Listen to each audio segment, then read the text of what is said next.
there's that for the pico. I've got 7 minutes left. We'll continue on with our tuna recipe. For the tuna, I've already got my cilantro in there.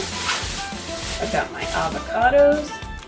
Now I just picked these up yesterday, so these ones might be a little hard. Points off. This one I usually use a paring knife. A little easier on me. Yeah, these are a little tough. You usually want avocados with a little bit of give, but these ones are going to be nice and green. Always make sure safety first. And you're getting these out. Yeah. And then this particular avocado left some of this little bit behind. We don't want to eat that. It's like eating wood. So dig it out. It does not get in the mix. A little on this side.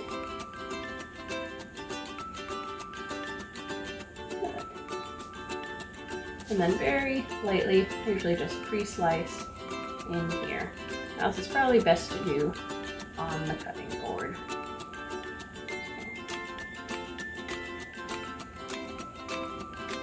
And I just make these little cuts. And then I usually don't mush it up too much to get a nice chunk of avocado in a tuna salad. But if you're more used to tuna salad being like with the mayonnaise, then you can obviously mush it up like guacamole if you prefer that. This individual doesn't care so much, so I do it how I like it. And if you want it differently, you can always tell me. But especially when the avocados are this solid, let's say, it's a little more difficult to get them to mush. You probably want to wait just another day. But then they're going to last really well in the fridge for the 6 days. And now the trick with avocado when you make guacamole or anything, to keep it from really browning up, you put lime on it. You put an acid. So that's why I've got half the lime. So the little tricks to the shopping list and thinking about the recipes, and that all comes with time and practice. You find the recipes that you like. Just try to make the shopping as easy on yourself as you can without wasting. Last avocado. There. Maybe a little bit there.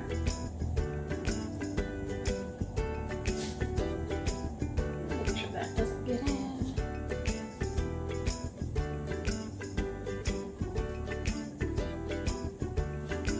And I wash my little paring knife because I'm not going to use it again. And use my spoon to dig out the avocado in there.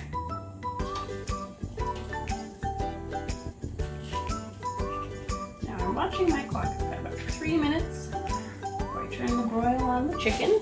Keeping an eye on it.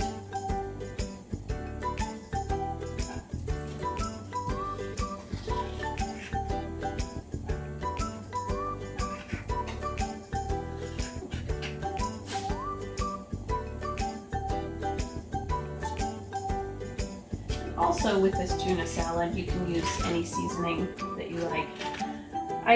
For this person, they really love garlic, so I stick to that no salt, garlic and herb seasoning. And then, yeah, for all of these recipes, I just try to keep them low sodium. When you make your food at home, and you're not buying the prepackaged food or the processed food, you don't have to worry so much about all the sodium. Your body does need a certain amount of sodium. We just don't want it to elevate, especially if you have any problems with kidneys or with kidney failure, or if you are doing dialysis, then you really want to make sure you're keeping your sodium intake low. And if you're not able to make food for yourself, there are a lot of companies out there nowadays that just pre-make and deliver your food for the week right to you. And you can like program in what foods you like, what foods that you don't, what foods that maybe you're allergic to. So you can do all of that. You can do vegan, whatever. And in our complete program, we do all that for you as well. So if you put in your preferences, and we make little meal plans for the week for you, if you would like to do them yourself. So there it goes in half the line. Around a bit. I've got about a minute before I turn it in. So next I'm going to slice my cucumber. The trick with the cucumber in this tuna salad is that it will let off a lot of moisture if you try it. It's fine. Like dice it. So I used to dice it, and now I just do these slices, and that keeps the moisture in the vegetable instead of leaking out. It usually won't leak out until about the 5th or 6th day, but if you come to Friday and Saturday and you're like, oh, that's not as good as it used to be, that's kind of disappointing. So again, keeping the fingers in, dicing it up, and then I'm done with my knife.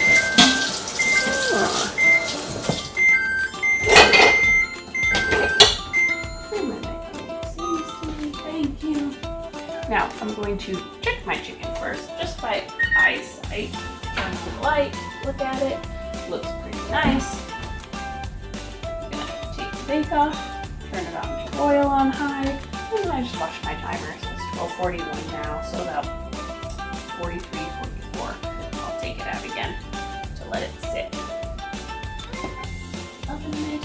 You always want to use oven mitts, especially on broil. It's very hot. You do not want to burn yourself. Always safety in the kitchen. Right? Cutting board. I'm gonna wash that off.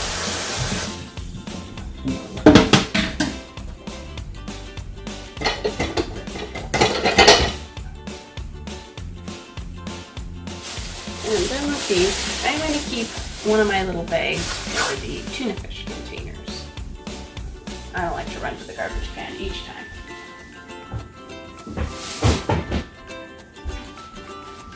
So,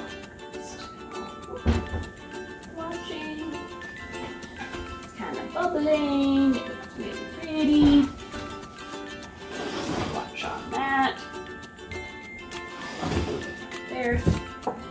I've still got olive oil seasoning, and while I'm waiting for that, I'm gonna get out my can of chickpeas. Costco ones have this nice little lid that's super easy to open, yet I still have to use a knife. And with my chickpeas, as well as with my tuna, I'm gonna put them over my strainer and rinse.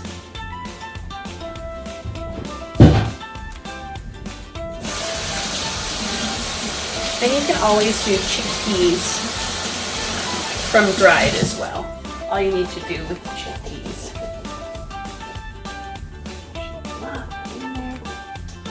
is soak them overnight. We'll check again. Looking good. Definitely not dry. And one of those was a little bit thicker, so I'm going to leave it in for one more minute. But yes, with the chickpeas, you just soak it overnight. And then these I get at Costco for the whole month. I get 2 of them. There's 12 cans in each.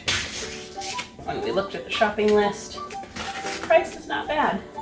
Especially for, you know, a month's worth of recipes. We take out cans. And then back into storage for the rest.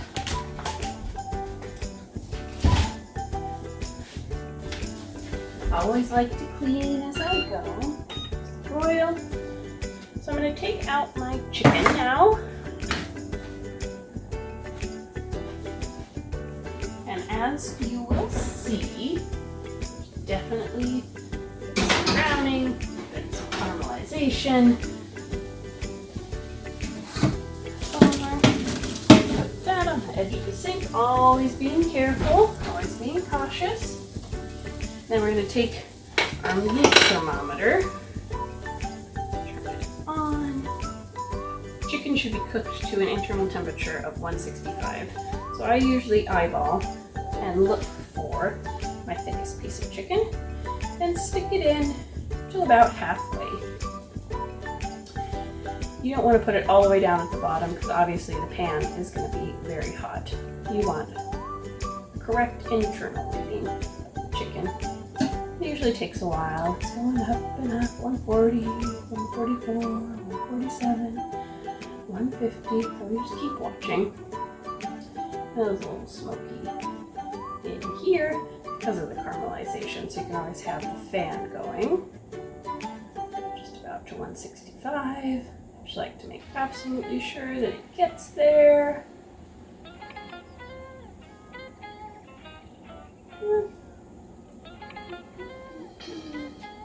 Perfect. 165. Turn it off. Wash. Stick it over to dry. And then with these chickens, I usually put them on a plate. Take that out.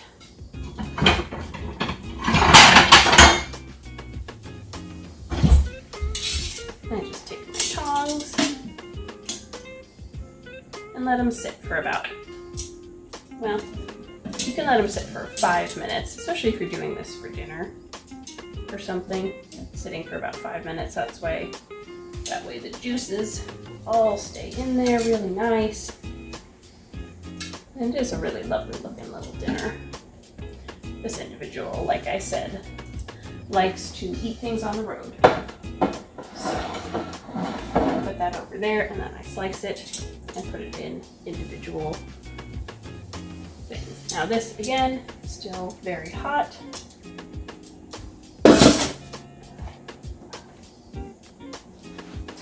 And I like to keep things clean. Especially while it's hot and some of that parchment paper may stick a bit. Okay. It will come off when you wash it. You just don't want it down your sink. And then I take the whole thing. The paper itself doesn't stay hot for very long, so then that you can just throw away. And then while you're over it, you can continue to try to get those little crispy spots off.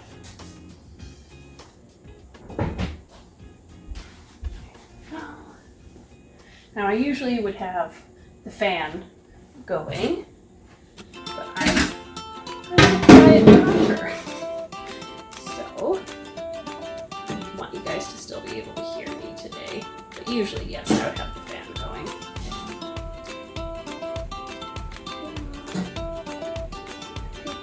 Very carefully. It does get crispy.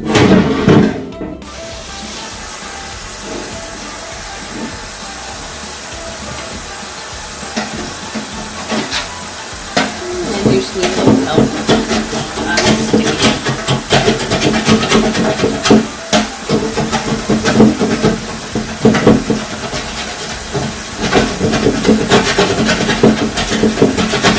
Now you wouldn't scrape with a non-stick pan. Like I said, this pan is super old and it's definitely not non-stick. Here's an old hand-me-down, which is great. Those work awesome, especially for things like this. You can kind of get it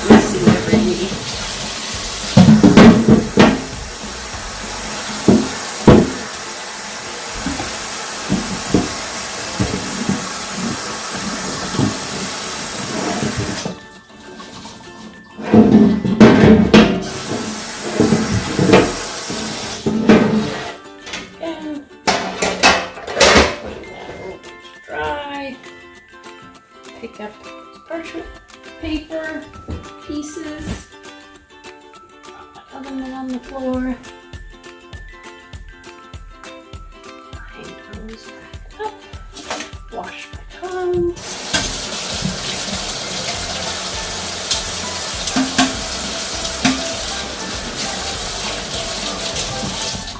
And the tongs I'm going to use to take my pot roast out and make tuna. So I let those out. And handy. And last but not least, onto the tuna.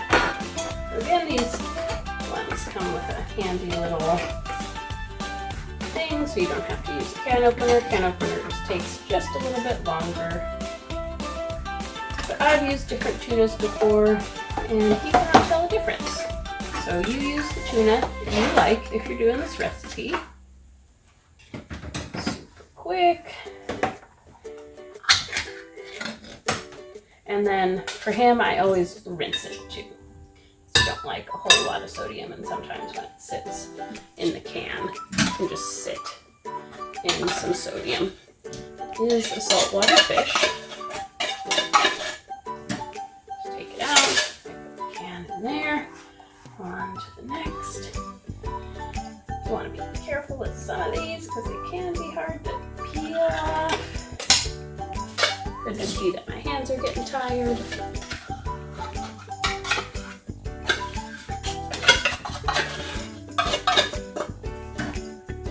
I do that for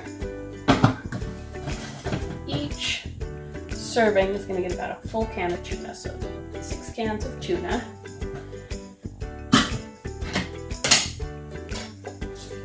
Because as we know, for our individual, they like quite a lot of protein, and you're getting a lot of carbs from the chickpeas, a lot of healthy fats from the little bit of olive oil, and from the avocado.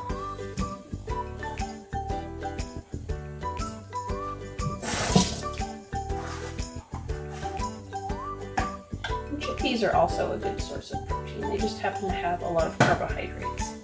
So if you are doing this recipe where you're just using the chickpeas, or maybe put some lentils in, help make it a little more of a complete protein. If you're doing more of a plant-based diet, absolutely fine.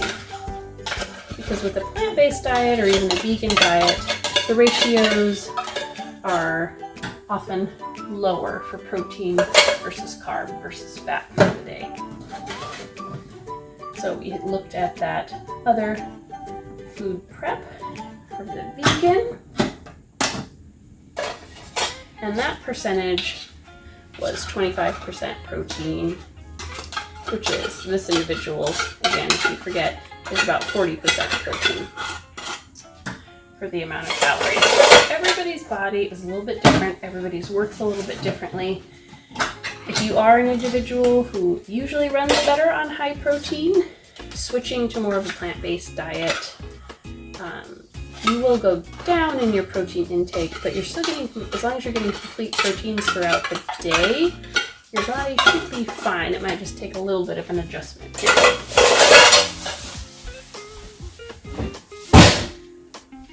And there, I'm done with the tuna. I rinse it off.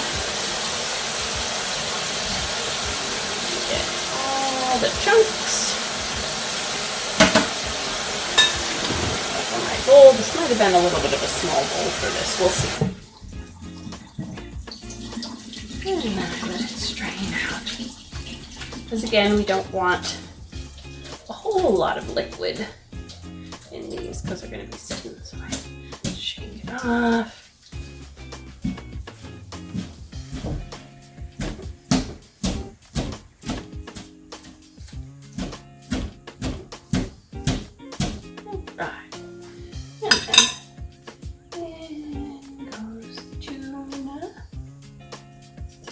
And then with the strainer, usually wash it. It's hard to get the little chunks out, so I usually wash it in the dishwasher. I have not rinsed and strained my shrimp yet, however. So I'm going to clean it real good.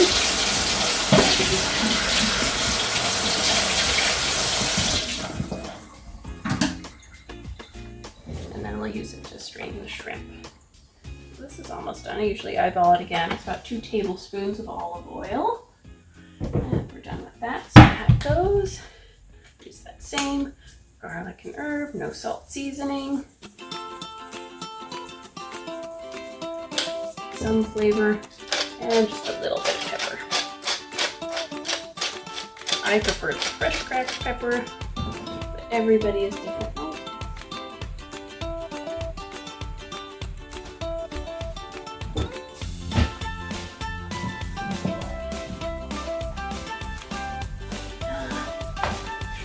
Space is clean. Let's build more.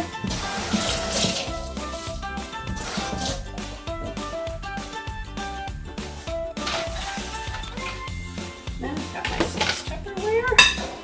I'm going to carefully, well, I just cleaned, so I'm going to put it right back in. This is a home kitchen, not professional. We all make mistakes, but I do know that that countertop is clean. I literally just washed it. So be a little more careful here.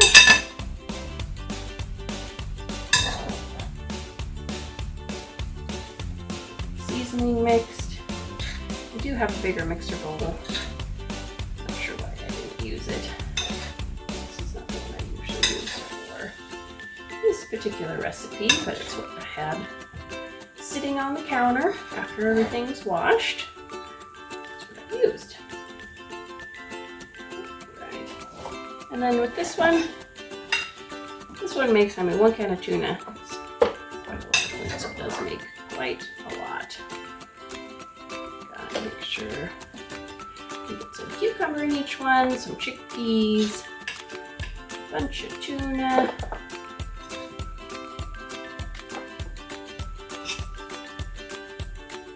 And again, with this one, usually kind of eyeball where it's at, and you can look on the side. That's a pretty decent, it's a pretty big meal. This one can be used really easily as a lunch. If you prefer tuna salad on an actual sandwich, I would just suggest leaving the chickpeas out and doing the bread. Bread is quite a lot of carbohydrates, so you don't want to overload yourself. So you can do this tuna salad and make sandwiches out of it. Just leave the chickpeas out.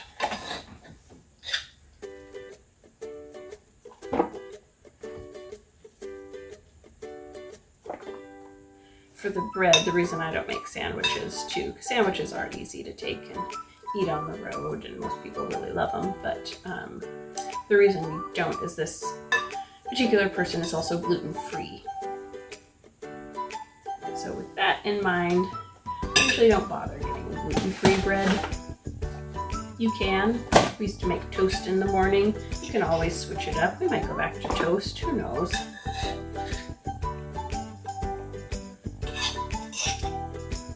You have to go by likes and dislikes. And oftentimes gluten-free bread doesn't taste quite the same as your regular everyday bread. So we just go without.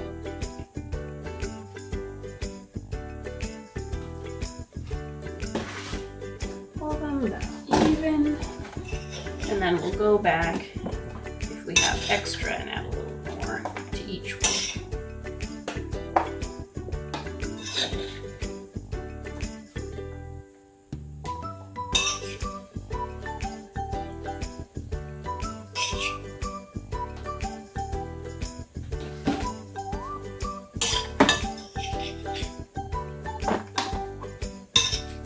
Now this one too, I'm doing it spoon by spoon. If I wasn't doing this for a video, I'd probably just line them up and dump it all in. Just want to show you it can easily be done. You can measure out the spoons if you like.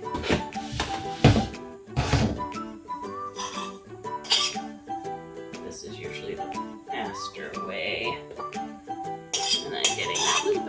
extra for the ones that look a little shy.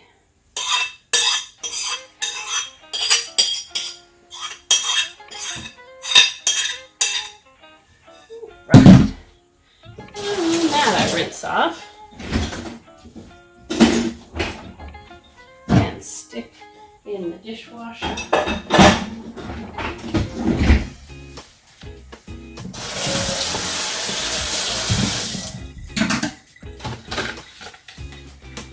And there you have it. Tuna's done.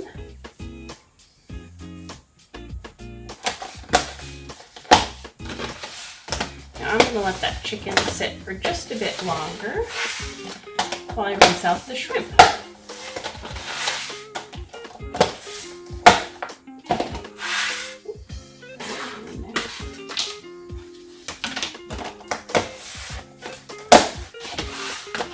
Shrimp, I forgot to take out that Tupperware, so I'll put these in the fridge and grab the Tupperware for the shrimp.